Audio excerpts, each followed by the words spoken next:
በቁርአን ውስጥ በክብር የተጠቀሰ ነቢይ አለ። ግን ብዙ ሰዎች ስሙን እንኳን አያውቁትም። እርሱ ከታጋሾች መካከል ነበር።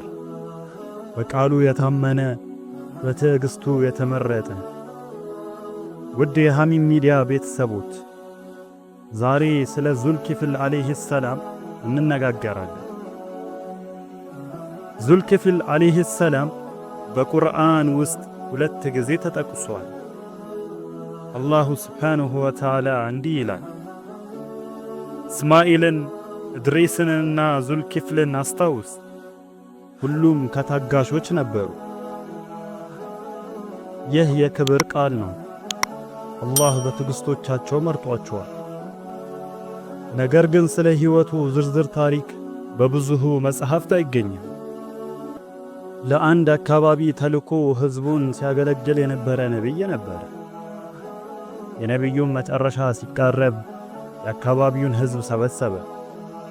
እንዲህም አላቸው፣ እኔ ስሞት የሕዝቡን ኃላፊነት ከእናንተ ውስጥ ለአንድ ሰው አስረክቤ መሞት ፈልጋለሁ አላቸው። ኃላፊነቱን የሚቀበለውም ሰው 3 ነገሮችን የሚፈጽም መሆን አለበት አለ። ቀኑን በጾም የሚያሳልፍ፣ ሌሊቱን በሶላት የሚያሳልፍ፣ እናም ደግሞ የማይቆጣ። እነዚህን ተግባራት ከናንተ ውስጥ የሚፈጽም ማን ነው አለ። ሁሉም ዝም አሉ ከአንድ ሰው በስተቀር። ያ ሰው ዙልኪፍል ዓለይሂ ሰላም ነበር። እጁን አውጥቶ እኔ አለ። ያ ነቢይም ለዙልኪፍል ዓለይሂ ሰላም ሕዝቡን አስረክቦ ዱንያን ተሰናበተ። ከዕለታት አንድ ቀን ኢብሊስ ዙልኪፍልን ሊያሳስት ፈልጎ ሰይጣኖችን በመሰብሰብ እንዲህ አላቸው፣ በእያንዳንዳችሁ ላይ ዙልኪፍልን ማሳሳት ማሸነፍ ግዴታ አድርጌባችኋለሁ አላቸው። ሰይጣኖቹም ዙልኪፍልን ለማሳሳት ብዙ ሞክረው ሲያቅታቸው ተስፋ ቆርጠው ለኢብሊስ አልቻልንም አሉት። ኢብሊስም ለኔ ተውት፣ እንዴት እንደማሳስተው አሳያችኋለሁ አለ። ዙልኪፍል ዓለይሂ ሰላም ማታ እየሰገደ ስለሚያደር እንቅልፍ የሚተኛው ከዙሁር በኋላ ነበር እና ዙልኪፍል ዓለይሂ ሰላም ለመተኛ ሲዘጋጅ ኢብሊስ በትልቅ ሽማግሌ ተመስሎ ቤቱን አንኳኳ። ዙልኪፍል ዓለይሂ ሰላም ማን ነው አለ። እኔ በዕድሜ የገፋው ሽማግሌ ነኝ፣ አንድ ጉዳይ ገጥሞኝ ነው አለ ኢብሊስ። ዙልኪፍልም ተነስቶ ከፈተውና ጉዳዩን ጠየቀው። ኢብሊስም ሰዎች በደሉኝ፣ እንዲህ አደረጉኝ እያለ ለረጅም ሰዓት ማውራት ጀመረ። ዙልኪፍል ዓለይሂ ሰላም እንቅልፉን ተቋቁሞ ካዳመጠው በኋላ ሽማግሌውን ነገ ችሎት ላይ ቅረብ፣ ጉዳይህን እናይልሃለን አለው። የዛን ቀን ዙልኪፍል ዓለይሂ ሰላም የእንቅልፍ ሰዓቱ አለቀበት። በሁለተኛው ቀን ጠዋት ዙልኪፍል ችሎት ላይ ሆኖ ያንን ሽማግሌ ረጅም ሰዓት ቢጠብቀውም ሊመጣ አልቻለም። ብዙ ጠብቆ ዙልኪፍል ትቶት ሄደ። ከዚያም ማታ ሲሰግድ ያደረው ዙልኪፍል ለመተኛ ሲዘጋጅ በሩ ተንኳኳ። ዙልኪፍልም ማን ነው አለ።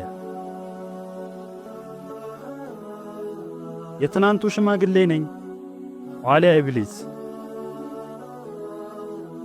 በሩን ከከፈተ በኋላ ችሎት ላይ ቀረብዬ ለምን ቀረህ አለው ዙልኪፍል።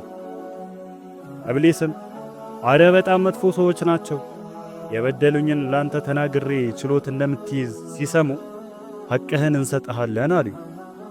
ከዛም ችሎቱ ሲያልቅ ከለከሉኝ አለው። ዙልኪፍል ዓለይሂ ሰላም በቃ አሁን ሂድ፣ ነገ ችሎት እንዳትቀር ብሎ ሸኘው። የዛሬዋንም እንቅልፍ መስዋዕት አደረጋት። በንጋታው ችሎት ላይ ይህን ሽማግሌ ቢጠብቀው ሊመጣ አልቻለ። ችሎቱን ካጠናቀቀ በኋላ ሌሊት ሲሰግድ ያደረውን ከሁለት ቀን አንስቶ እረፍት ያጣም ራሱን ለማሳረፍ ቤቱ ገባ።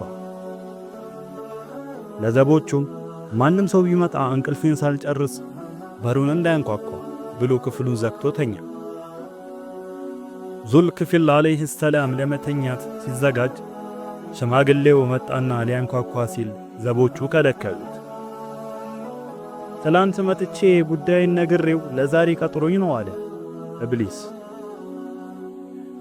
እነሱም አናስገባም አሉት። ያኔ ኢብሊስ ከርቀት አንዲት ትንሽዬ ቀዳዳ በሩ ላይ ተመለከተና በእሷ ሾልኮ በመግባት ከውስጥ በኩል አንኳኳ። ዙልክፍል ዓለይሂ ሰላም ደንግጦ ተነሳ። ሽማግሌውን ክፍሉ ውስጥ ሲመለከተው ዘበኛውን ጠርቶ ማንም ሰው እንዳይገባ ብዬ አልነበር?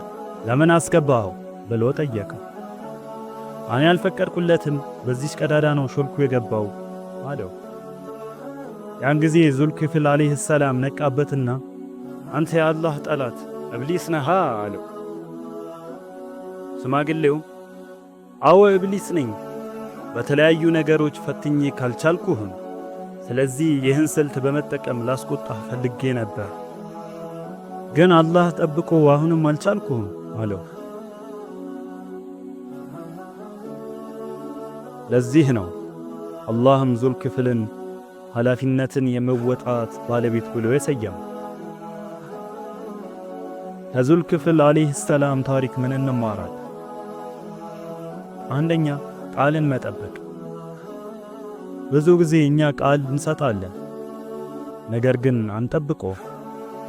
እሰራለሁ አልተውም እንላለን፣ ግን በኋላ አንሰራውም። ሁለተኛ፣ ትዕግስትን። ትዕግስት ትልቅ ኃይል ነው፣ ድካም አይደለም። ትዕግስት ድፍረት ነው።